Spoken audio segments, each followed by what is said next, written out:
Hello everyone, this is Steven Tennant. We're back here on a Minecraft video. I haven't done this in forever. I have the special opportunity to do this video for an assignment called the Brain Region Function Map. I would like to thank you again, Dr. Mehdi, for allowing us the creative control to go about this. I have everything labeled out here, and of course the brain region itself. So we'll start off by just telling y'all what the color coding is. So pink will be for our frontal lobe, yellow for our temporal lobe, purple for the corpus callosum, red for the pons, green for the medulla oblongata. To clarify though, the red and green do form the brainstem there. The magenta is for the cerebellum, cyan for occipital lobe, and the orange for the parietal lobe. Once we go over looking the brain, we will come back, talk about the functions of these regions, and then some examples of occupations that these functions help with. Alright, so right off the bat, we have our beautiful frontal lobe here. You might notice that there is no gyri or sulci, even some fissures in this brain. There is some pretty intense limitations on exactly how I can represent the brain here, so I'm working with what I got.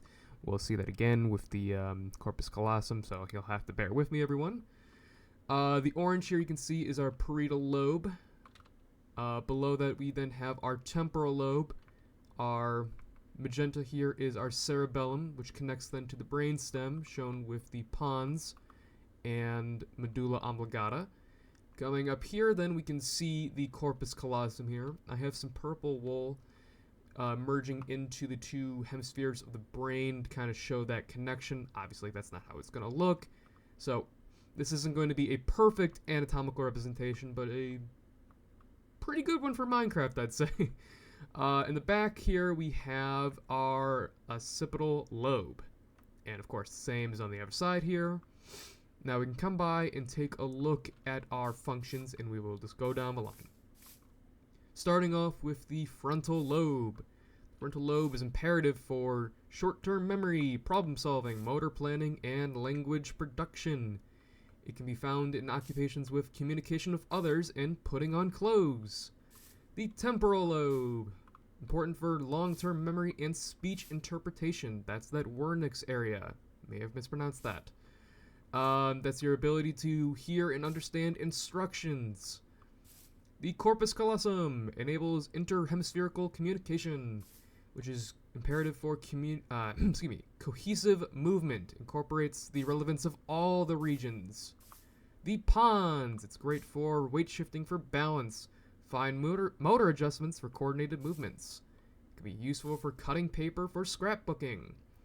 The medulla oblongata, the connection for motor and sensory information ascending and descending. Imperative for occupations like keeping your body functional during activity. It's the connection from your brain to the rest of the body, so it's taking away all that processing you would normally have to do for conscious thought to do things like breathing and such. The same will go for the cerebellum, but we'll get into that in a second. Now, altogether, the pons and medulla oblongata then form the brainstem. The brainstem has a primary function of respiration, and let me pull it up here 1 second.